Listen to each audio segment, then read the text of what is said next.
Dear Esther, the morning after I was washed ashore, salt in my ears, sand in my mouth, and the waves always at my ankles, I felt as though everything had conspired to this one last shipwreck. I remembered nothing but water, stones in my belly and my shoes, threatening to drag me under to where only the most listless of creatures swim.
Those islands in the distance, I'm sure, are nothing more than relics of another time, sleeping giants, somnambulist gods laid down for a final dreaming. I wash the sand from my lips and grip my wrist ever more tightly. My shaking arms will not support my fading diaries.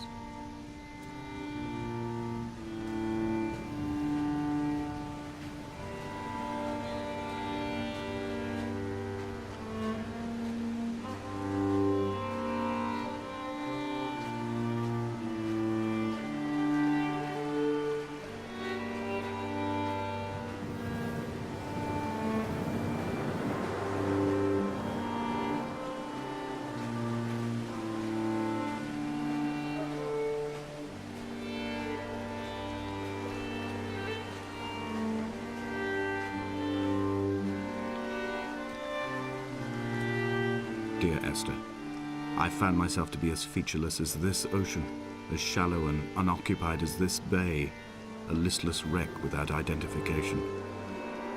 My rocks are these bones, and a careful fence to keep the precipice at bay. Shot through me caves, my forehead a mount. This aerial will transmit into me so. All over exposed, the nervous system, where Donnelly's boots and yours and mine still trample. I will carry a torch for you. I will leave it at the foot of my headstone. You will need it for the tunnels that carry me under.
The mount is clearly the focal point of this landscape. It almost appears so well placed as to be artificial. I find myself easily slipping into the delusional state of ascribing purpose, deliberate motive to everything here. Was this island formed during the moment of impact? When we were torn loose from our moorings and the seatbelts cut motorway lanes into our chests and shoulders, did it first break surface then?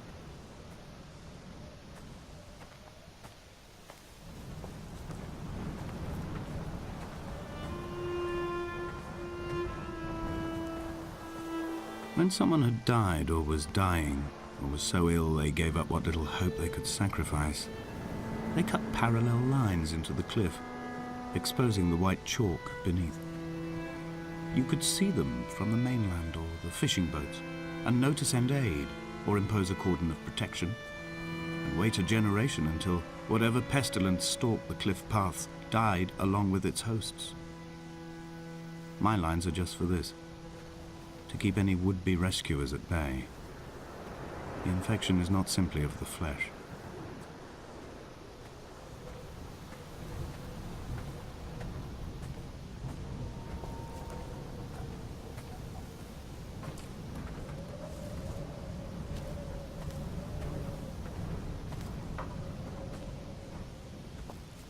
They were God-fearing people, those shepherds. There was no love in the relationship. Donnelly tells me that they had one Bible that was passed around in strict rotation. It was stolen by a visiting monk in 1776, 2 years before the island was abandoned altogether. In the interim, I wonder, did they assign chapter and verse to the stones and grasses, marking the geography with a superimposed significance that they could actually walk the Bible and inhabit its contradictions?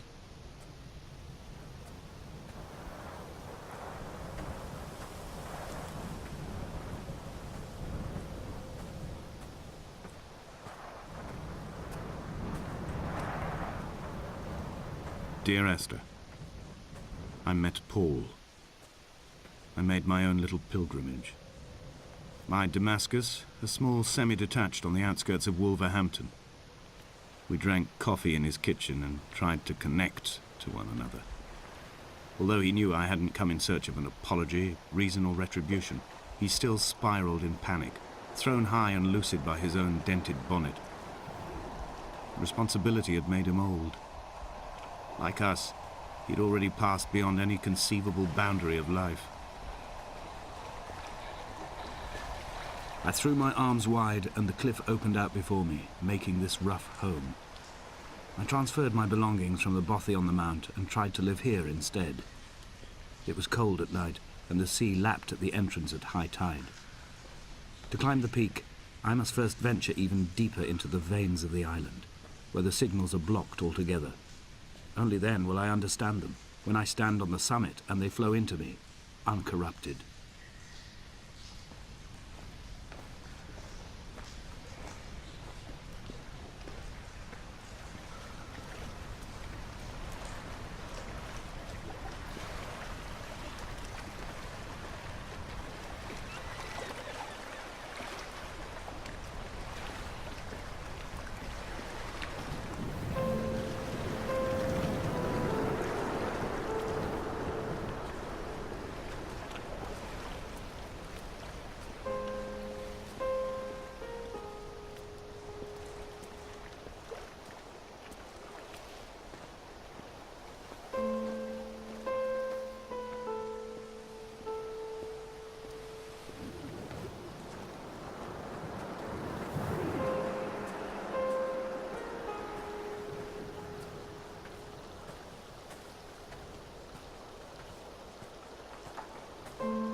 I've become convinced I am not alone here, even though I'm equally sure it is simply a delusion brought upon by circumstance. I do not, for instance, remember where I found the candles, or why I took it upon myself to light such a strange pathway. Perhaps it is only for those who are bound to follow.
Dear Esther, I have now driven the stretch of the M5 between Exeter and Bristol over 21 times.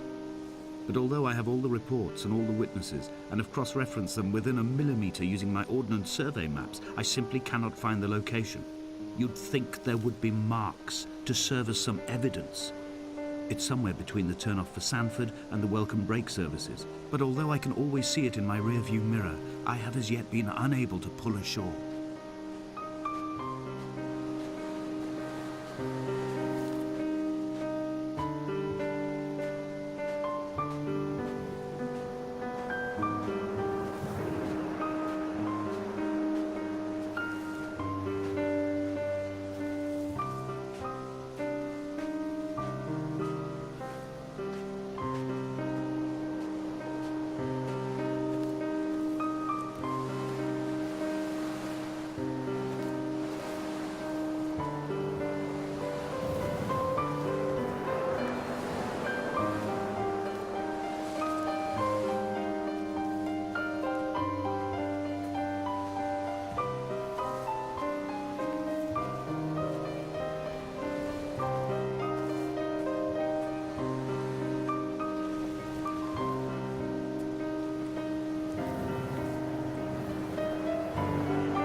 All night the boy has kept me lucid. I sat when I was at the very edge of despair, when I thought I would never unlock the secret of the island. I sat at the edge and I watched the idiot boy blink through the night. He's mute and he is retarded, and he has no thought in his metal head but to blink each wave and each minute aside until the morning comes and renders him blind as well as deaf mute. In many ways, we have much in common.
There must be a hole in the bottom of the boat. How else could new hermits have arrived?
I had kidney stones, and you visited me in the hospital. After the operation, when I was still half submerged in anesthetic, your outline and your speech both blurred. Now my stones have grown into an island and made their escape, and you have been rendered opaque by the car of a drunk.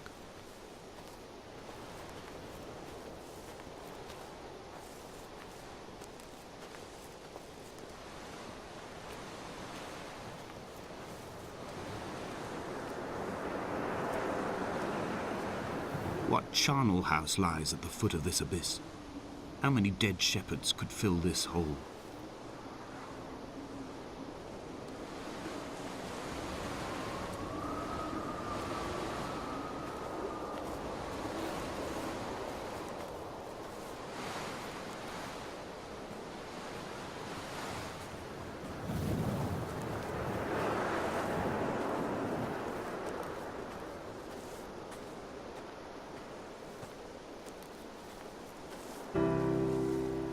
I've begun my ascent on the green slope of the western side. I've looked deep into the mountain from the shaft and understood that I must go up and then find the way under. I will stash the last vestiges of my civilization in the stone walls and work deeper from there. I'm drawn by the aerial and the cliff edge. There is some form of rebirth waiting for me there.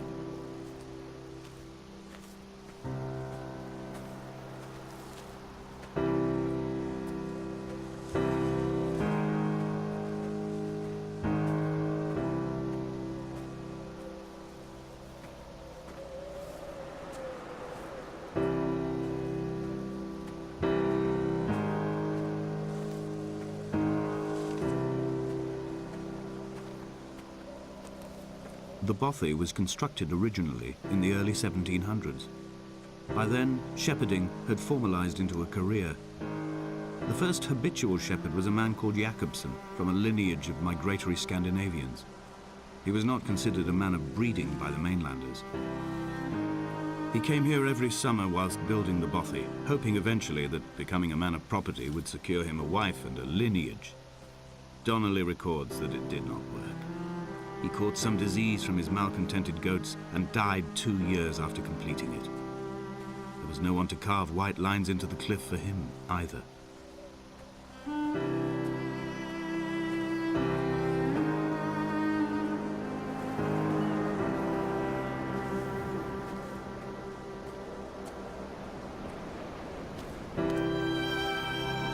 When the oil lamps ran out, I didn't pick up a torch, but used the moonlight to read by.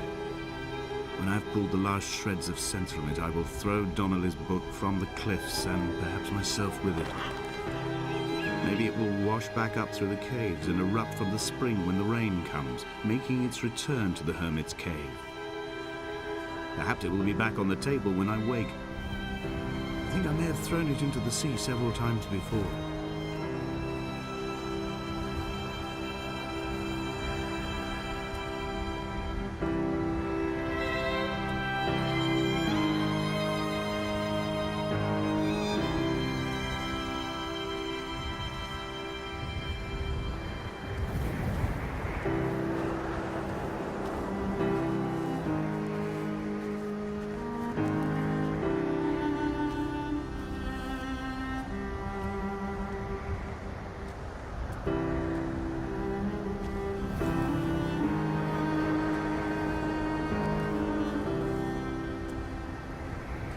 Jakobsen's ribcage, they told Donnelly, was deformed, the result of some birth defect or perhaps a traumatic injury as a child.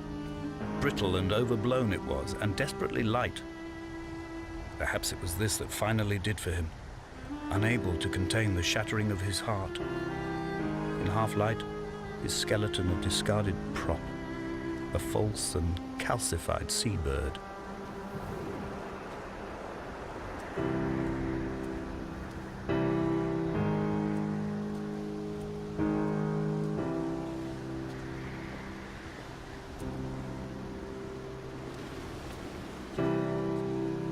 They found Jakobsen in early spring. The thaw had only just come. Even though he'd been dead nearly 7 months, his body had been frozen right down to the nerves and had not even begun to decompose. His fingernails were raw and bitten to the quick. They found the phosphorescent moss that grows in the caves deep under the nails.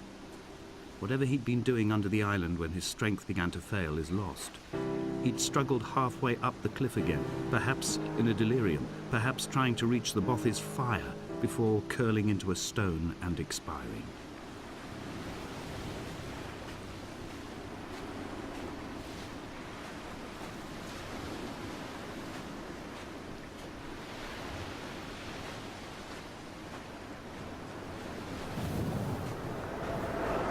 Climbing down to the caves, I slipped and fell and have injured my leg. I think the femur is broken. It is clearly infected. The skin has turned a bright, tight pink, and the pain is crashing in on waves, winter tides against my shoreline, drowning out the ache of my stones. I struggled back to the Bothy to rest, but it has become clear that there is only one way this is likely to end. The medical supplies I looted from the trawler have suddenly found their purpose. They will keep me lucid for my final ascent.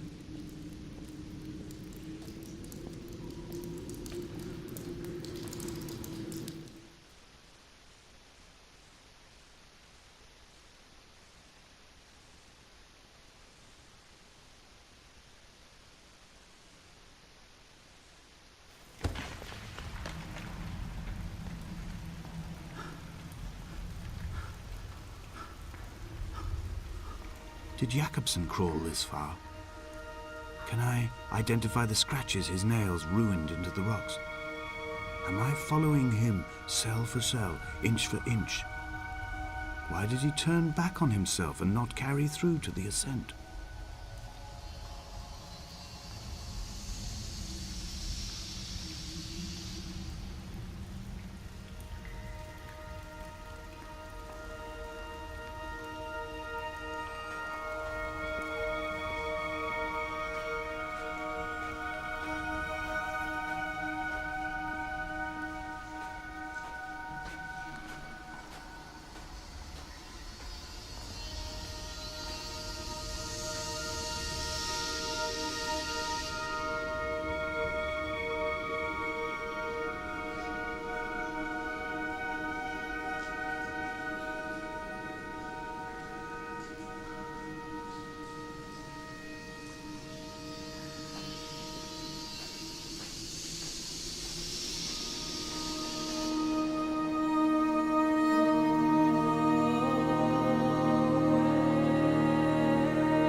It was as if someone had taken the car and shaken it like a cocktail. The glove compartment had been opened and emptied with the ashtrays and the boot. It made for a crumpled museum, a shattered exhibition.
I am traveling through my own body, following the line of infection from the shattered femur towards the heart. I swallow fistfuls of painkillers to stay lucid. In my delirium, I see the twin lights of the moon and the Ariel shining to me through the rocks.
I will hold the hand you offered to me, from the summit down to this well, into the dark waters where the small flowers creep for the sun. Headlights are reflected in your retinas, moonlit in the shadow of the crematorium chimney.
sat here and watched two jets carve parallel white lines into the sky. They charted their course, and I followed them for 21 minutes until they turned off near Sanford and were lost. If I were a gull, I would abandon my nest and join them. I would starve my brain of oxygen and suffer delusions of transcendence. I would tear the bottom from my boat and sail across the motorways until I reached this island once again.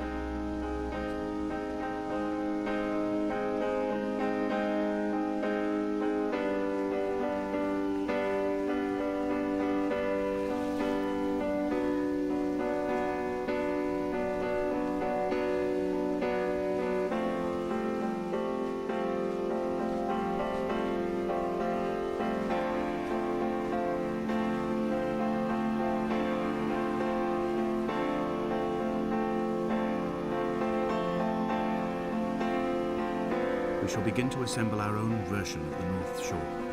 We will scrawl in dead languages and electrical diagrams and hide them away for future theologians to muse and mumble over. We will send a letter to Esther Donnelly and demand her answer.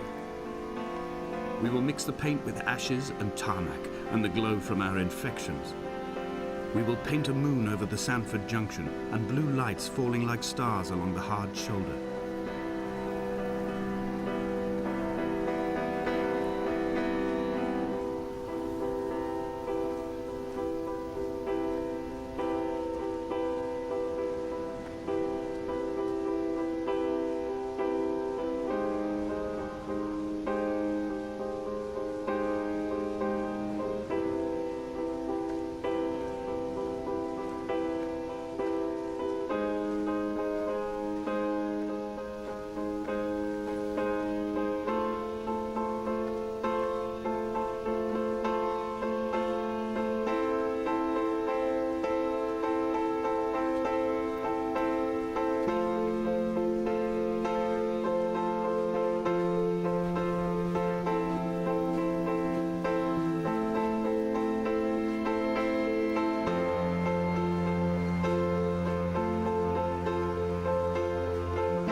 Hall by the roadside, by the exit for Damascus, all ticking and cooled, all feathers and remorse, all of these signals routed like traffic through the circuit diagrams of our guts, those badly written boats torn bottomless in the swells, washing us forever ashore.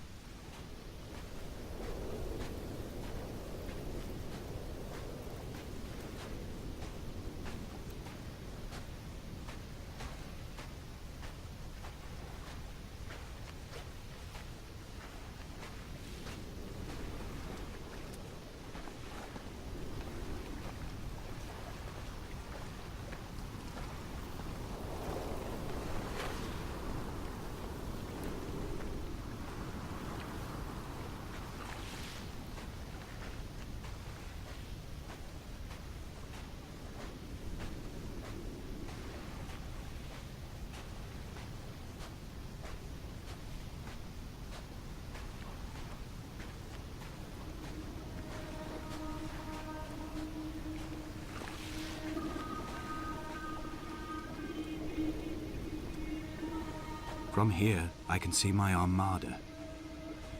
I collected all the letters I'd ever meant to send to you, if I'd have ever made it to the mainland, but had instead collected at the bottom of my rucksack, and I spread them out along the lost beach.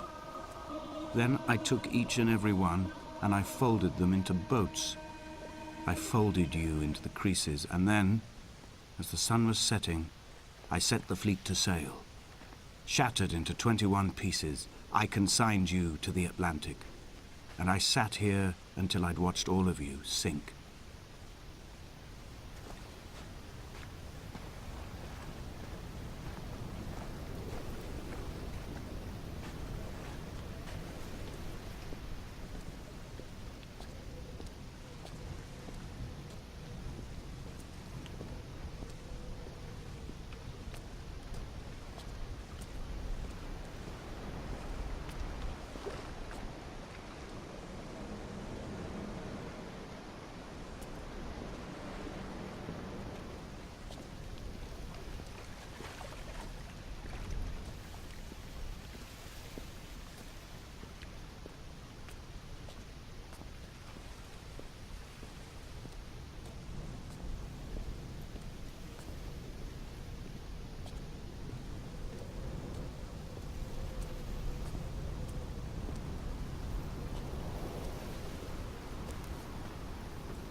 I will drag my leg behind me.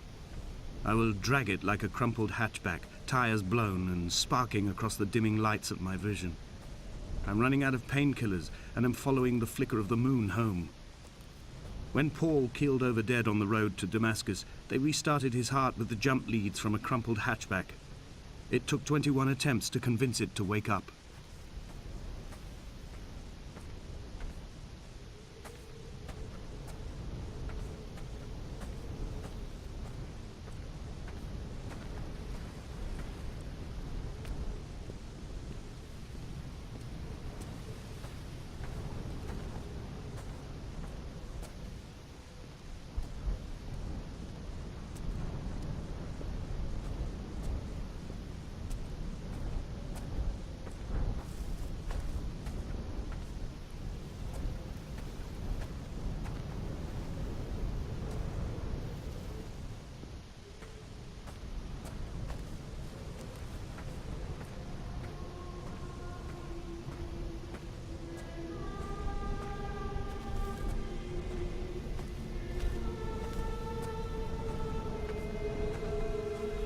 I've begun my voyage in a paper boat without a bottom.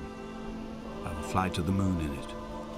I've been folded along a crease in time, a weakness in the sheet of life. Now you've settled on the opposite side of the paper to me. You can see your traces in the ink that soaks through the fiber, the pulped vegetation.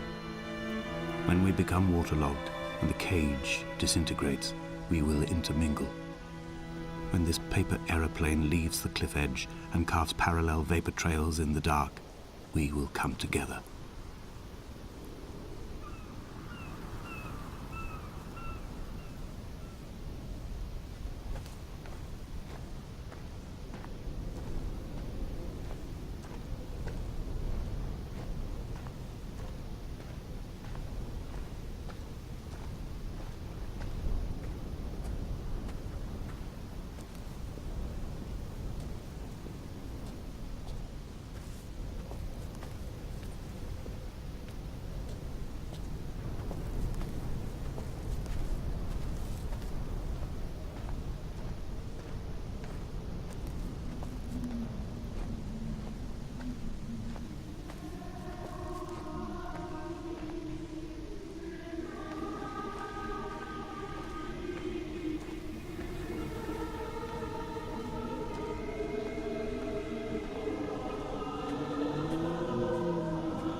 If only Donnelly had experienced this, he would have realized he was his own shoreline, as am I. Just as I am becoming this island, So he became his syphilis, retreating into the burning synapses, the stones, the infection.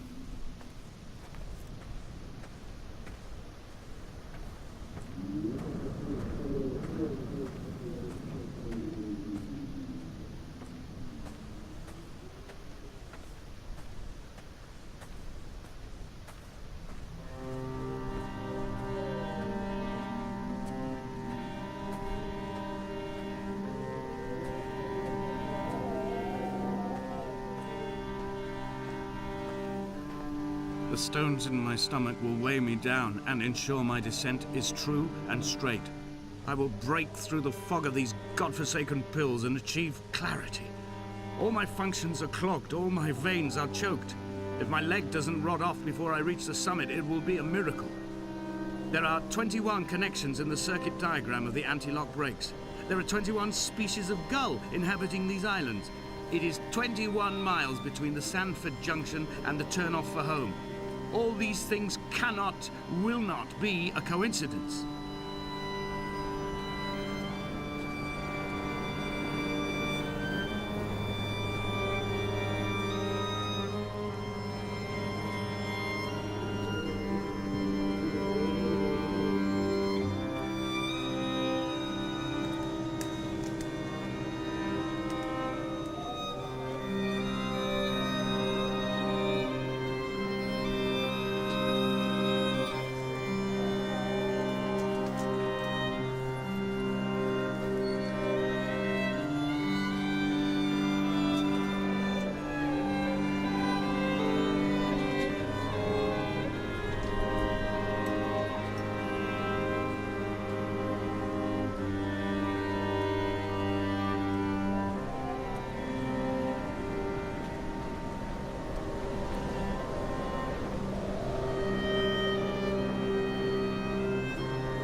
Blind with panic, deaf with the roar of the caged traffic, heart stopped on the road to Damascus, Paul sat at the roadside hunched up like a gull, like a bloody gull, as useless and as doomed as a syphilitic cartographer, a dying goat herd, an infected leg, a kidney stone, blocking the traffic bound for Sanford and Exeter. He was not drunk, Esther. He was not drunk at all. All his roads and his tunnels and his paths led inevitably to this moment of impact. This is not a recorded natural condition. He should not be sat there with his chemicals and his circuit diagrams. He should not be sat there at all.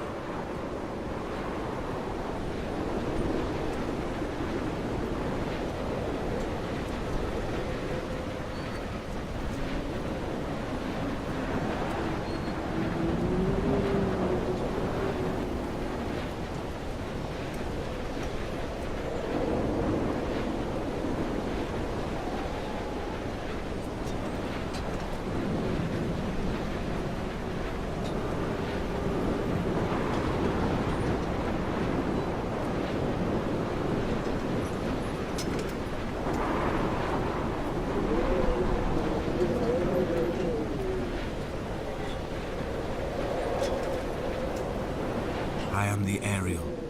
In my passing, I will send news to each and every star.